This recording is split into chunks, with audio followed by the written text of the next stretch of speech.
mengenai dia mengistrikan istri. Nah ini bagaimana? Orang semuanya terkaget-kaget, tapi terbuka pemikirannya. Naja rambut sedang padung marah, maka dilakukanlah, sudah bakar hidup-hidup saja. Kumpulin kayu semuanya, kumpulin kayu. Apa? Yang ada briket batu bara, bawa briket.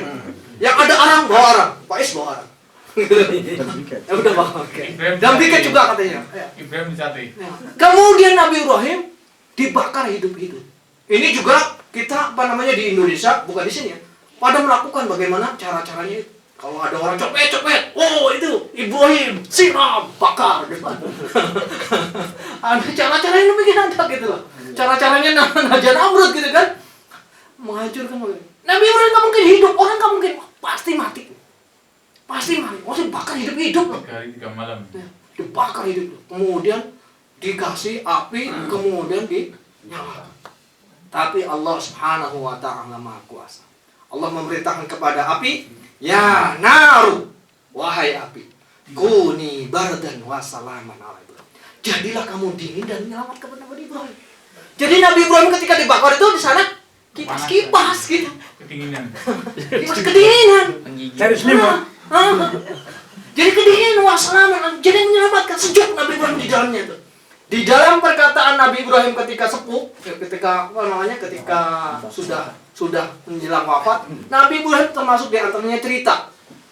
Ya, ada cerita dalam satu tafsir Az-Zamakhsyari itu mengatakan, Nabi Ibrahim mengatakan bahwa saya belum pernah selama ini, baik ketika di Turki, lahirnya di Turki, ketika kemudian di Baghdad, ketika di Mesir, kemudian ke Yerusalem, kemudian di Mekah, tidak ada satupun tempat yang paling nyaman kecuali ketika aku dibakar. Tapi kita jangan nyoba-nyoba. Di atas kompor kayak Ibrahim. Kebakar. Tapi Nabi Ibrahim tidak. Dia merasakan sangat sejuk. Sangat sejuk. Kemudian Nabi Ibrahim diperintahkan oleh Allah. Nabi Ibrahim dapat perintah oleh Allah suruh hijrah dari situ. Dari Turki, lahirnya kan di Turki. Pak Geri sudah pernah tahu ya Pak Geri tempat kelahiran Nabi Ibrahim. Stanley Urfa. Iya, dekat Urfa gitu. Jadi itu. itu saya itu.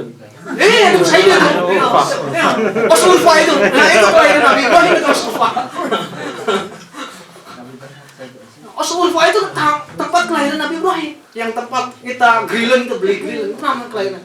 Diperintahkan oleh Allah hijrah ke Baghdad. Nabi Ibrahim itu kalau Rasulullah diperintahkan hijrah sekali, kalau Nabi Ibrahim diperintahkan hijrah 5 kali. Hijrah Nabi Ibrahim ke Baghdad. Kecil. Jalan dari mulai Turki ke Irak. Jalan? Iya jalan. Pakai onta kan? Enggak jalan kaki, Pak. Jalan kaki. Ke Banov. Kalau sekarang Pak naik J, Pak, naik pesawat ya, Pak. Kita suruh hijrah kemana-mana gampang sekarang. Itu suruh jalan. Kemudian oleh Allah beri berdakwah di sana.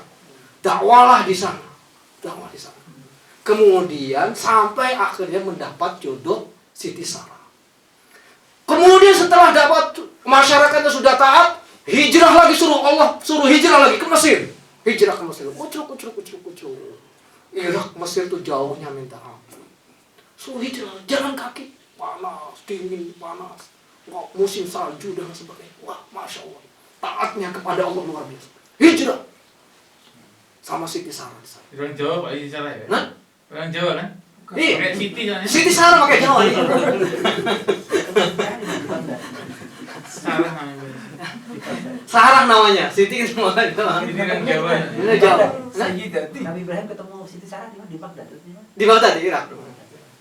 Kemudian pindah ke ke Mesir. Ke Mesir ini luar biasa Nabi Ibrahim. Sangat menghormati tamu. Utamanya Nabi Ibrahim itu di antaranya perintah untuk menghormati tamu ketika datangnya di Mesir. Jadi Nabi Ibrahim kalau ada tamu siapapun selalu sembelihin kambing. Gitu. Jadi kalau ada tamu sembelihin kambing. Dan Nabi Ibrahim tuh kambingnya banyak. Selalu sembelihin kambing. Sewaktu-waktu pernah kan ada tamu malaikat 2. Masya Allah. Yang malaikat yang harus datangnya ke Nabi Hud. Nabi Ibrahim bersama dengan Nabi Hud, tapi beda kaum. Nabi Hud. Lu tuh ponakannya Nabi. Iya, Nabi Lut ya. Lut. Nabi Lut. Jadi bersamaan dengan itu, Harut dan Marut, Allah mengutus 2 malaikat, Harut sama Marut, untuk bertemu dengan Nabi Lut. Tapi silaturahmi dulu, karena sama ke Nabi itu, hak malaikat ini silaturahmi. Sama Nabi Ibrahim disembelihin kambing, sate kambing. Di kepalanya tadi katanya dibikin. Masih ada sampai satenya, kepalanya sampai sekarang gitu. Jangan, tapi nggak ada yang mau makan. Heran Nabi Ibrahim. Kok nggak mau makan gitu? Cung, makan cung, kata cung. Halo Boya. Iya. Suruh makan tapi nggak ada yang mau makan gitu. Baru tahu, oh ini malaikat. Kemudian ya gitu teman. Ada di dalam ceritanya di dalam surat Al-Insan. Inna nut'imukum liwajhillah la nuridu minkum jazaan wala syukur.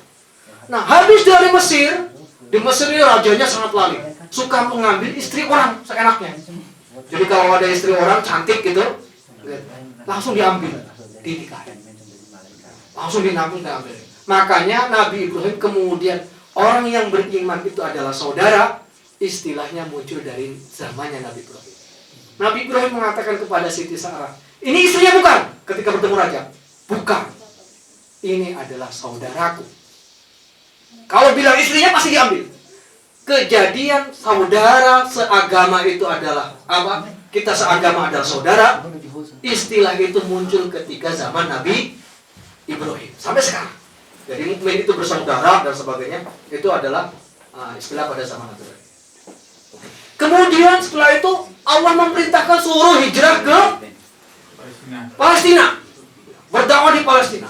Sampai lama bersama Palestina, sampai minta Nabi Ibrahim itu nikah dari umur masih muda, masih sekitar 25-an tahun, 20-30 tahun, sampai umur 60 tahun, 70 tahun itu nggak punya anak, gitu. Sampai kemudian umur 75 tahun nggak anak. Wah, mintanya kepada Allah luar biasa gitu. Sampai umur 80 tahun belum punya anak. Akhirnya Allah memerintahkan kepada Nabi Ibrahim untuk sunat. Sunat luar biasa ya. Udah ini oleh Allah perintahnya itu perintah sunat. Jadi kalau kita sunat itu enak pergi ke sana, Nabi Ibrahim sendiri. Ada dalam tafsir Zamakhsyari itu Nabi Ibrahim nyunat itu enggak tanggung-tanggung dia.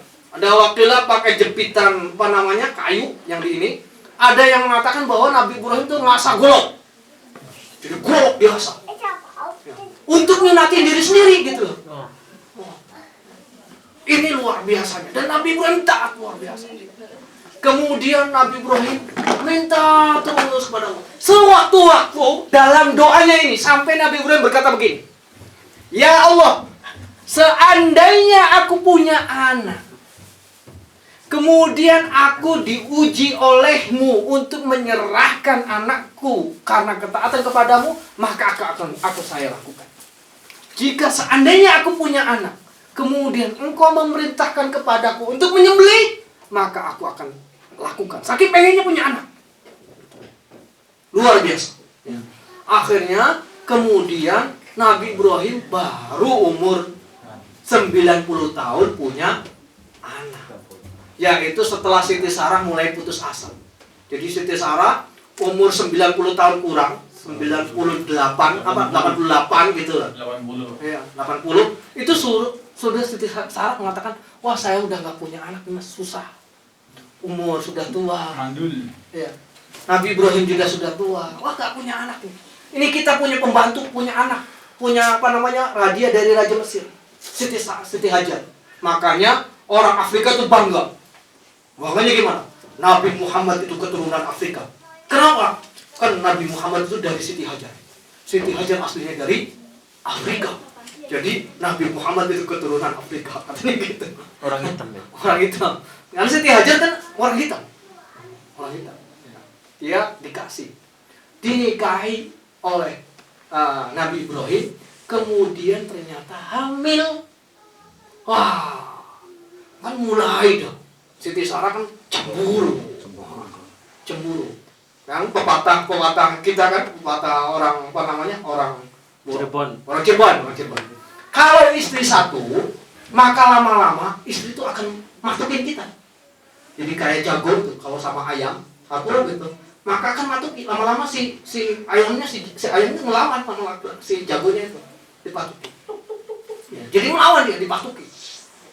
Tapi kalau istrinya dua, kalau jagonya dua, dia saling cemburu.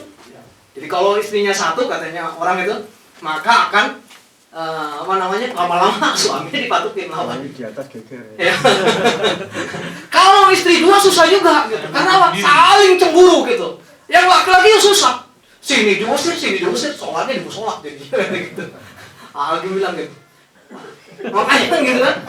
Yang baik itu katanya orang-orang sana gitu, bukan saya ya, katanya orang sana. Istri itu lebih dari 2, 1, 3, karena apa? Nanti akan rebutan perhatian dari suaminya kan. Jadi sini rebutan, ini rebutan, biar suaminya betah di mana kan. Tapi ini bukan berarti ngajarin poligami, tidak.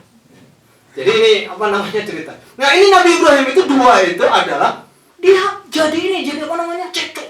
Wah, sering cekcok. Kalau Nabi Ibrahim lama sedikit di sana, wah, kemana aja sih? Gitu. Sini kan sudah jadwalnya harus datang jam 6 kok enggak? Nah, karena rasa cemburu itu, Allah memerintahkan kepada Nabi Ibrahim suruh hijrah. Ibrahim izhab, pergilah ke arah mana? Tenggara ya? Tenggara, ke arah Tenggara. Suruh pergi ke arah Tenggara. Sampai sewaktu-waktu aku munculkan dalam hatimu tempat. Pergilah Nabi Ibrahim. Wadah, ajar ya, kita ringkesi semua. Kita oleh Allah diperintahkan untuk hijrah. Bawa semuanya. Ucruk dari Palestina itu jalan. Terus ucruk. Cuma hajarnya berdua kan? Iya, sama anaknya. Iya. Anaknya belum lahir. Sudah lahir anaknya. Sudah, soalnya dibawa Nabi Ibrahim, sudah lahir anaknya. Jadi aktenya Palestina ya? Artinya Palestina. Akte lahiran. Kebusur Gunda. Kebusur Gundanya Palestina ya. Ya. Kemudian di sana dibawa itu perjalanan, kemudian ditaruh di sana. Masih cering-cering masih merah gitu. Istilahnya ke sana, kemudian oleh Nabi Ibrahim di persimpangan antara bukit-bukitan berapa sih itu? 3 ya, 4? Lembah. Iya, lembah itu di antara lembah itu di pertigaannya itu, di perempatannya itu, kemudian Nabi Ibrahim mengatakan, disinilah Allah memerintahkan kita hijrah. Gitu, iya. Kemudian saya diperintahkan oleh Allah suruh balik lagi, ya. Udah balik lagi. Ya sudah. Nabi Ibrahim pergi. Siti Hajar ditinggal sama Ismail yang kecil. Kalau dulu itu belum ada siapa-siapa, jadi wah kepikirannya kan luar biasa pasti takut. Kalau Mas Reza dulu ya ninggalin Salsa pergi ke Ada Bu Iskandar. Ada Bu Iskandar gitu. Ke Indonesia. Ke Australia itu ada Bu Iskandar, ada Pak Giri gitu kan. Ada yang Ke Jakarta. iya, ninggalin Jakarta gitu. Meski meninggalnya Jakarta masih gitu kan, Bunda Salsanya suka bikin ini, bikin status nih. Galau gitu. Dihitung nih harinya itu. Berapa hari datang lagi dihitungin gitu. Hitung mundur gitu. Kan kalau itu dong nggak ada nih perintah Allah kok untuk hijrah lagi, ditinggalkan saja. Begitu ditinggalkan nggak nginep sehari suruh pindah. Nabi bukan pengen punya anak, kemudian anaknya masih kecil. Setelah itu ditinggal gak ada siapa-siapa. Perbekalan habis tengah jalan, tinggal setengah lagi. Nabi Ibrahim gak tahu mau minta tolong siapa. Tapi ya sudahlah, lillahi ta'ala, bismillah. Ya sudahlah kalau gitu. Berangkat Nabi Ibrahim. Ucruk. Siti Hajar manggil, Ibrahim. Nabi Ibrahim gak kuat. Nggak nengok dia, sekali panggil nggak nengok, nggak kuat. Berbesmili nangis, pucuk ini turun, bebas kejas. Mang anak sungai. Ibrahim nggak berani lagi. Nabi Ibrahim takut nanti kalau seandainya Nabi Ibrahim berbalik, hatinya itu luntur. Ibrahim ketiga ini pertanyaan beda. Ibrahim, ahadza min amrillah. Ya Ibrahim, apakah ini perintah Allah? Kemudian baru Nabi Ibrahim nengok, hanya dengkluk sekali, dengkluk. Udah, terus jalan lewat lagi. Terus istrinya Siti Hajarnya bilang, "Idhab ya Ibrahim, idzan fa wallahi la yudayyi'an." Pergi wahai Ibrahim. Pergi, penuhi perintah Allah. Demi Allah, kalau ini adalah perintah Allah, Allah tidak akan menyia-nyiakan saya. Luar biasa. Pergi Nabi Ibrahim. Siti Hajar kan di situ sendirian gitu. Nah ini kemudian ASI habis, makanan habis, nggak ada air, nggak ada habis sampai bingung, wah nangis bayinya kejar. Awalnya nangis, bentar. Nah kemudian lagi makin gede, wow, itu makin digendong-gendong, udah masalah. Tapi lama-lama kan haus. Wow. Kan kalau bayi kalau nangis tuh kalau sekali nangis tenaganya keluar 30 desibel malah kalau dalam ini. Jadi kalau kita yang kuat kan gonggongan anjing sama tangisan bayi. Jadi dari jarak jauh tuh kalau gonggongan anjing itu menggonggong, dia tidak ada batas kecil. Dia langsung besar langsung maksimal gitu. Gua gitu. Jadi dia maksimal supaya bikin orang kejar gitu loh. Sekolah bayi juga gitu. Kalau nangis tidak ada yang pelan-pelan. Kalau udah lagi nangis banget, keluarnya itu segitu. Wah, jadi kedengaran sampai kemana-mana. Nah inilah seorang Siti Hajar kan takut sendirian. Palang pergi Safa Marwah yang kemudian jadi sah. Ini cerita bagaimana Nabi Ibrahim alaihissalam diperintahkan oleh Allah. Nah, di balik semua itu puncaknya ketika Allah Subhanahu wa taala memerintahkan untuk disembelih. Ya, ini yang luar biasa yang kemudian Allah Subhanahu wa taala memasukkan lewat mimpi Nabi Ibrahim diperintahkan untuk menyembelih. Pemerintah pertama mimpinya itu langsung jelas. Ibrahim sembelihlah Ismail. Terbangun Nabi Ibrahim. Nabi Ibrahim masih belum nyadar itu perintah. Ketika mimpi lagi, yang kedua berubah mimpi. Mimpi yang kedua ialah penuhi janjimu wahai Ibrahim. Nabi Ibrahim yang kedua bangun lagi. Saya punya janji apa? Dia pikir-pikir saya punya janji apa? Semua janji telah saya penuhi. Ya. Apa janjinya yang belum terpenuhi? Sembelih kan gitu. Yang ketiga Nabi Ibrahim itu mimpi menyembelih Ismail. Oh, satu adalah perintah, yang kedua adalah penuhi, yang ketiga dia seolah-olah mimpi menyembelih. Dia langsung kepalanya langsung nyambung kan. Oh dia, dulu saya pernah berjanji. Oh iya, janjinya adalah ini. Oh iya, ini adalah perintah Allah. Jadi itu tiga itu bergabung dengan Nabi Ibrahim. Tapi Nabi Ibrahim berkata kepada Nabi Ismail, tidak berkata tiga, tapi berkata hanya dengan bahasa isyarat. Cirinya orang cerdas itu, kalau orang cerdas, cara mengasih tahunya tidak boleh dengan langsung kata-kata. Dengan isyarat saja sudah paham. Misalkan begini, saya mau bertamu. Lapar gitu. Tanya misalkan, Pak, kalau toko donor sebelah mana ya? Wah, lapar itu pasti. Di sini ada toko donor nggak ya? Oh, jangan bilang, oh di sini nggak ada toko donor, adanya di stad. Oh, misalkan tanya lagi, Pak, kalau ke jalan ke sini ke arah donor gimana? Wah, itu lapar. Kamu tuan rumahnya harus paham itu, gitu. Jangan nunggu, Pak.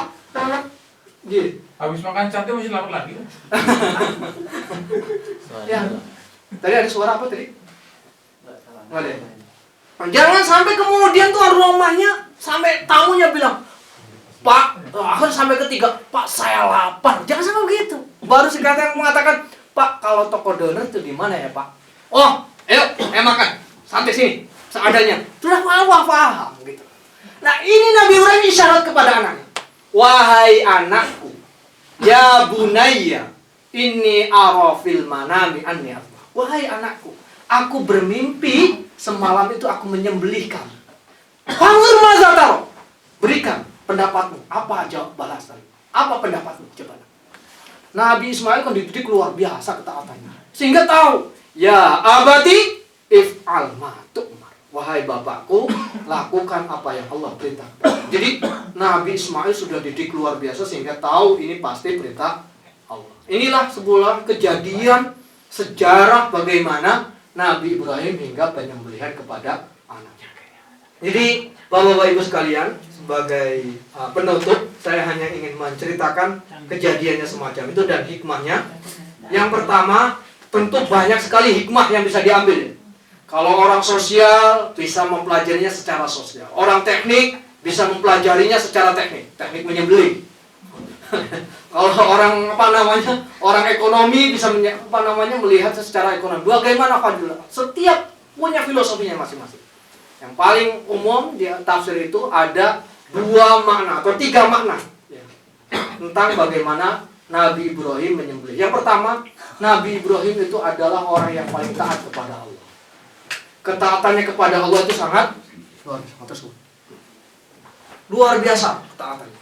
Ketika Allah perintahkan untuk hijrah, ketika Allah untuk berdakwah, ketika Allah perintahkan untuk sunat, ketika Allah perintahkan untuk meninggalkan anak istrinya tinggalkan.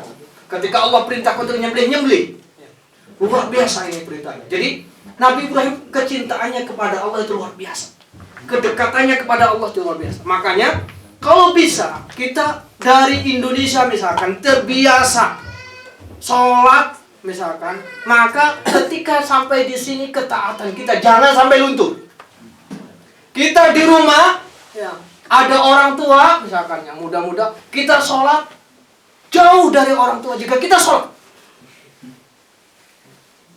Dari Indonesia kita biasa mendatangi pengajian atau apa, maka pergi ke sini juga jangan lepas dari pengajian. Ketaatannya kita uji. Jangan kemudian ketika kita banyak waktu saja kita sholat, ketika kita di kantor, di tempat kerja, di sekolah, kita nggak sholat. Di kuliah, kita lupa sholat. Jangan. Nah, ketaatan kita diuji. Kita tetap taat, dimanapun kita taat. Dimanapun kita berada. Kalau kita misalkan susah, kan ada rukshoh-rukshohnya. Kalau musafir, bisa dengan jamak kosong. Kalau tidak bisa berdiri, bisa dengan duduk. Kalau izinnya susah, tinggal ngomong aja misalkan saya mau izin ke toilet 5 menit. Mereka kan izin ke toilet juga 10 menit. Nggak masalah. Maka kita izin juga. Nggak jadi masalah. Atau misalkan puasa kita. Di Indonesia kita terbiasa puasa, maka di sini juga kita usahakan untuk terbiasa puasa. Juga kita menjauhi maksiat. Bukan hanya ketaatan, tapi kita menjauhi maksiat. Jangan hanya ketika kita di rumah menjaga dari kemaksiatan, bersama kemajian kita begitu taat, begitu di kamar sendirian, maka kita menjadi jauh dari Allah. Membuka website yang tidak-tidak. Kemudian menghabiskan waktu yang tidak-tidak sehingga lupa sholatnya. Atau kemudian melihat foto yang tidak-tidak. Nah ini ketika sampai 2 ini. Jangan sampai semacam itu. Jadi ada perkataan Imam Ibnu Hanbal. Imam Ibnu Hanbal mengatakan gini. Idza hadaral maksiyatu. Jika ada maksiat. Kemudian idza wajadal maksiyat. Jika ditemui maksiat. Fahadaruha, maka kemudian orang itu hadir. Ada maksiat, orang itu ada. Tetapi walam yardi anha, dia tidak rela melihat kemaksiatan itu ada. Maka kata Imam Ahmad, kaman ghaba anha, seperti orang yang tidak hadir. Kita di sini lihat sombong gitu. Pakaiannya semacam itu. Datang ke studi sini, bukan lihat maksiat ke studi sini. Tapi ada melihat bagaimana mereka bisa melihat, Pak. Lihat ke atas, kelihatan dadanya ke atas. Lihat ke bawah, pahanya kebuka. Lihat tengah-tengah, sundel bolong. Gitu. Kelihatan ini ya. Budaya. Bagaimana, Pak? Masa saya merem saja? Masa saya ngubuk saja? Bagaimana? Maka idza wajadal maksiat, kemudian kita hadir. Kemudian kita hadir. Tapi falam yurdi anha, kita tidak rela. Kaman ghaba anha, seperti orang yang tidak datang. Berarti orang yang tidak melakukan. Seperti orang yang tidak datang di situ. Tidak melihat kejadiannya. Kemudian barang siapa yang tidak rela hatinya, tidak cinta, wa man lam yuhib anha, jika tidak cinta kejadian maksiat itu nampak, tidak rela hatinya itu tidak cinta, saya benci ini, maka dia falaisa minha, dia bukan termasuk orang di sana. Meskipun kita melihat kemaksiatan, hati kita, saya nggak rela terus, mata saya jatuh kemaksiatan, ya Allah gimana ini, saya nggak bisa nih. Kemudian kita lihat tuh, ya Allah ada maksiat, ya, saya tidak rela terjadi ya Allah, tapi saya tidak mampu mengubahnya. Maka kata Allah, dia seolah-olah tidak melihatnya dan dia seolah-olah bukan termasuk kelompok dia. Kalau pada saat itu kejadian ada musibah dan sebagainya, maka Allah akan membangkitkannya dengan orang-orang yang sama dengan orang yang soleh. Tapi kalau orang idza wajadal maksiyah, ada maksiat, falam yahduruha, dia orang tidak hadir. Tapi yuhibbuha, dia senang. Ada Lady Gaga, misalkan. Adanya di Munchen, gitu loh. Wah, kita ikut bahagia. Wah, Lady Gaga, ceng. Gitu. Apa namanya? Kita senang, wah. Kita nggak hadir. Maka kaman haduruha, kayak orang yang hadir. Kalau ada maksiat ada di mana? Kita senang dia. Ada Madonna. Wah, kita nggak bisa beli, nggak ada tiketnya. Mau ini, tapi kita senang gitu. Wah konser apa? Setuju kita apalagi gitu. Maka seperti halnya kita melihatnya. Barang siapa yang yuhibbuha, senang. Ya, apa namanya? Cinta, rela kemaksiatan itu terjadi, maka dia famin ba'diha, dia termasuk di bagian. Jadi makanya kalau kita kemudian ada kemaksiatan, kita kemudian meskipun tidak hadir, kita senang, maka kita seolah menghadirinya. Kalau kita kemudian rela kejadian itu maksiat, maka kita adalah bagian daripada mereka. Makanya mari kita tata. Dia ada di sini, ada lihat maksiat. Jangan juga apatis gini. Oh, kalau ada maksiat, ada orang pergi maksiat, ada pergi konser. Kan itu kok temanmu pergi ke maksiat, ke papa, pergi ke Lady Gaga sebagainya. Biarin saja, kan dia uang sendiri. Peduli amat gitu loh. Nah, kan dia uangnya sendiri, ngapain kita mikir-mikir? Harus saja dong. Berarti itu dia tidak ada iman di dalam dadanya. Ya. Karena apa? Ya, marro'a minkum munkaran falyughayyirhu biyadihi wa illam yastati' fa bilisani fa illam yastati' fa biqalbi. Jika ada orang saudara kita melakukan kemaksiatan, maka kalau kita bisa cegah itu dengan tangan kita. Dikeret gitu. Kalau anak cewek, sabut. Oh, ibu saya pakai sabut, pakai ini. Sapu lidi. Atau kalau misalkan nggak bisa ya, anaknya kita tahan, nggak keluarin uangnya. Atau kita kunci. Kalau anak buah kita bisa kasih kita tahu. Kalau nggak bisa, kita ucapkan dengan perkataan-perkataan. Oh, jangan dong dinasihati seperti itu. Jangan dong pergi ke sana, kan masih mending aja datang datang sini kumpul-kumpul makan-makan sebagainya, atau kemana gitu. Atau kalau kita tidak mampu, kita membencinya dengan dalam hati, tidak rela gitu kejadian. Aduh, saudaraku kok begini ya Allah gitu. Tapi kalau kita apatis gitu, Allah, ngapain sih ngurusin? Misalkan ada orang jilbaban gitu, apa namanya? Adikmu kok belum jilbaban? Ngapain lu mikirin adik gue? Lu mikirin sendiri aja diri. Lu aja memang benar, udah benar, kok mikirin adik gue? Berarti dia sudah apatis sekali. Berarti sudah tidak ada iman di dalamnya. Minimal, oh iya adikku ya Allah gimana? Minimal didoakan. Gitu. Tidak boleh kita mengatakan bahwa ketika ada ini, wah kan hak asasi manusia, wah apa itu kan udah terserah dia dong. Dia uang dia sendiri, TV dia sendiri, kemudian apa namanya kerja dia sendiri, dia mau masak neraka juga udah dia sendiri. Gue pusingin amat. Ini berarti dia sudah sangat tipis, tidak ada. Gitu. Bahkan Imam Ahmad, orang kalau lihat kemaksiatan, dia tidak mampu, sampai hatinya saja tidak mampu, maka dia adalah setan yang diam. Sama aja dia sebetulnya, setannya dia. Makanya minimal di hati kita. Atau kita doakan itu. Doakan. Ya Allah, iya. Aduh, melihat saudara kita. Kita tidak boleh. Kemudian ada misalkan ada yang ngasih masukan. Oh dong, itu temannya ini. Oh iya, aduh saya nggak bisa, tapi nanti saya usahakan. Dalam hati minimal ada getaran semacam itu. Itu yang pertama. Jadi ketaatannya luar biasa. Nabi Ibrahim.